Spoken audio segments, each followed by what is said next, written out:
How does immunosuppression work for autoimmune conditions? Imagine your immune system as a vigilant security team constantly on alert to protect your body. Sometimes, this team gets confused and starts attacking its own tissues. That's what happens in autoimmune diseases.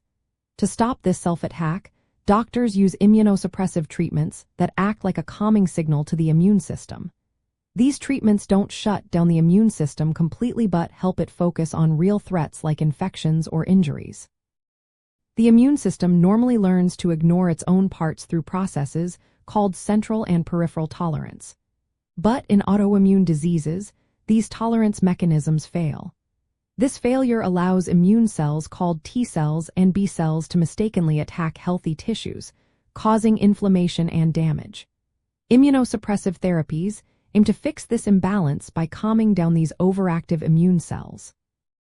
One way they work is by blocking the signals that activate T cells and B cells. Many drugs target specific molecules needed for immune cells to become active.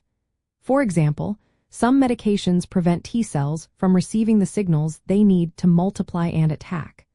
Others mimic natural inhibitory signals that tell immune cells to slow down or stop. This reduces the number of harmful immune cells attacking the body. Another approach is to boost the body's natural regulatory cells. These cells, called regulatory T cells and regulatory B cells, produce substances that suppress inflammation. Treatments can increase these cells or their signals, helping to keep immune responses in check. This way, the immune system can still fight infections but won't attack the body's own tissues.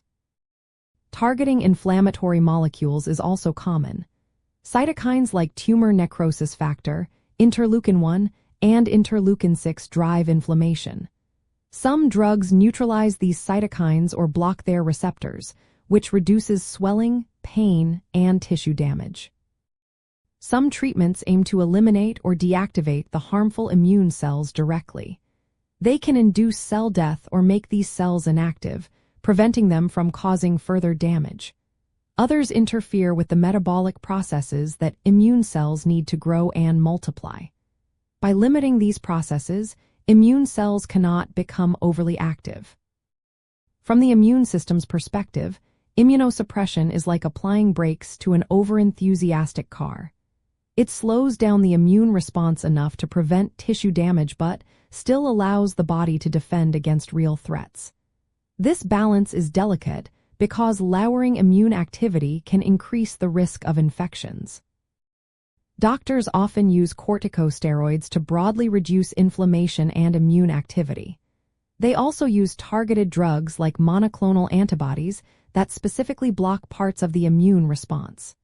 Some treatments even promote immune tolerance, helping the immune system learn to accept the body's own tissues again.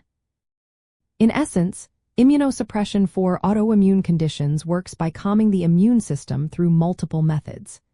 It stops the overactivation, encourages regulatory mechanisms, neutralizes inflammatory signals, and sometimes removes harmful cells. All these actions help restore a healthier balance, protecting tissues from ongoing autoimmune damage.